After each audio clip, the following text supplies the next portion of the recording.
Salut à toutes et à tous, bienvenue dans l'épisode numéro 18 de Zététique et Journalisme. Aujourd'hui, je me fais un petit plaisir puisque je vais attaquer les locaux, les gens qui ont leur journal dans la même ville que moi, à Besançon, l'Est républicain de chez nous.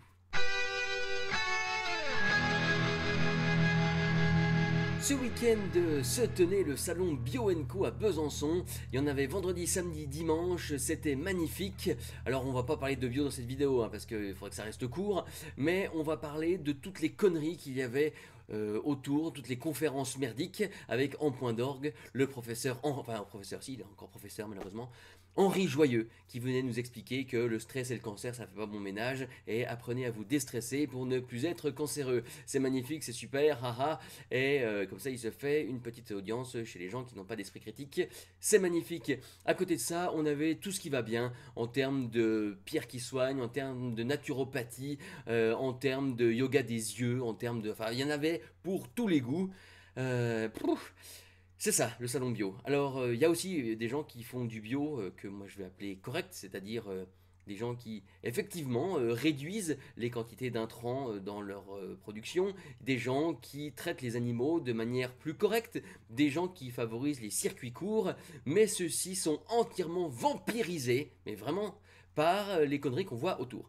Et malheureusement, l'Est républicain, eh bien, évidemment, il est obligé d'annoncer ce qui se passe dans la ville, puisque c'est un journal local, mais il pourrait le faire avec un petit peu plus d'esprit critique. Exemple parmi les nombreux articles qu'on a pu voir la semaine d'avant, le salon Bio Co propose d'aller mieux, d'aller bien. Pas de problème, ouais.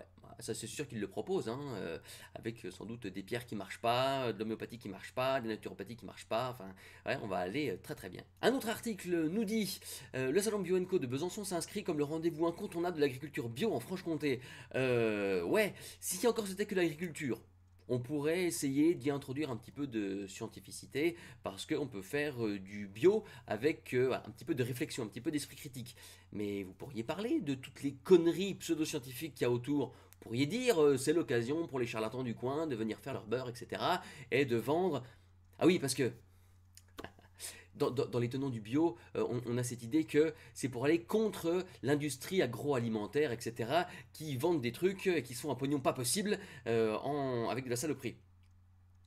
Mais ce qu'ils vendent, au moins ça a de l'effet. On peut être pour ou contre, mais au moins il y a un effet si vous voulez.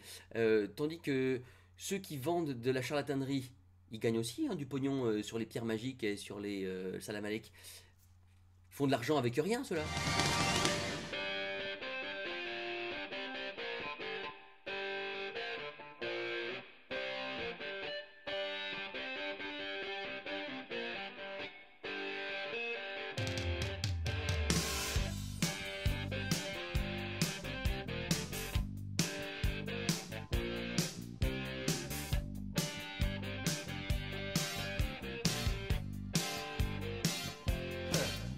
Alors en sus, je vous mets un article réservé aux abonnés. Moi, je peux pas le lire, que le titre. Le bien-être sous toutes ses facettes, même s'il commence dans l'assiette. C'est balèze, c'est rutilant, on y croit. Si vous êtes abonné à l'Est républicain, désabonnez-vous déjà, ça vous gagnera ça en pognon. Mais, si vous pouvez me mettre l'article en commentaire avant de vous désabonner, c'est toujours ça, pour voir quel traitement est-ce qu'il réserve au salon bio. À mon avis, c'est pas non plus un monument critique. Chez nous, l'Est républicain, on appelle l'Est répugnant, pour des raisons qui vous sembleront évidentes si vous consultez régulièrement leurs articles. C'est souvent à charge, c'est très orienté, voilà, pas trop les charger non plus, parce que c'est pas zététique. Non, puis s'ils tombent dessus, je veux pas qu'ils aient l'impression que c'est un règlement de compte, parce que les gars, on les avait croisés à Nuit debout l'année dernière. En termes d'objectivité, bon, déjà ça se pose là. Et puis, c'est vrai que par contre, niveau condescendance et paternalisme, les journalistes de l'Est républicain, là, ils se défendent. Donc, non, non, rassurez-vous, je n'ai aucun grief contre vous. Et puis après, on s'enfoncerait dans les trucs politiques. Vous savez que c'est pas du tout la période pour parler politique, d'ailleurs, il ne se passe rien en ce moment.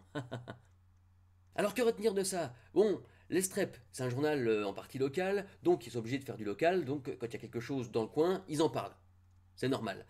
Mais alors, ils peuvent en parler complètement. C'est-à-dire, soit ils annoncent rien du tout à part les horaires et puis le fait que ça se passe, soit ils annoncent tout en disant qu'il y a des trucs de bien et puis des trucs de pas bien. Mais faire du cherry picking, voilà, c'est ça. Et puis dire, oh, regardez, c'est vachement cool, la nature, le bien-être, tout. Oui, mais non, parce que le nombre de pimpins ineptes qui viennent présenter machin là, pas d'autre terme que machin, mais on comprend bien l'idée, hein. Non, ça va pas. Faites au moins un peu de journalisme. Alors, pour en connaître deux, trois, je sais que c'est pas leur fort, mais merde, un tout petit peu d'esprit critique, même en local, c'est quand même pas demander grand-chose. Alors, s'il vous plaît, les républicains, faites un petit peu attention, de grâce, merci. Quant à toi, cher public, notamment bisontin et alentour, j'espère que tu t'étais pas précipité dans les griffes de cette... j'ai pas de terme sympathique là. Quoi qu'il en soit, je te conseille de garder fortement l'esprit critique et je te dis à la prochaine. Salut! Petite annonce, vous avez sans doute remarqué que ça fait un mois et demi que j'ai pas fait de vidéo, entre les semaines où il n'y a pas d'article très intéressant, et puis moi mon emploi du temps, je fais des trucs le week-end, je dessine aussi, enfin bon, mylife.com on en a rien à foutre. Que pensez-vous d'un Tipeee? Je sais que vous êtes plusieurs à m'avoir demandé s'il y en avait et tout, si j'avais l'intention d'en faire un, moi j'avais pas trop envie, mais bon, si ça peut me permettre d'avoir éventuellement une meilleure régularité, si vous êtes intéressé par le fait de donner pour que éventuellement ça m'encourage, je ne sais quoi. Donnez-moi vos avis en commentaire, dites-moi si j'aurais plutôt tendance à le faire ou à pas le faire, ce que vous en pensez, et puis je collecterai vos avis et je me ferai une petite décision. Dites-moi, et puis je vous dis à bientôt. Re-salut!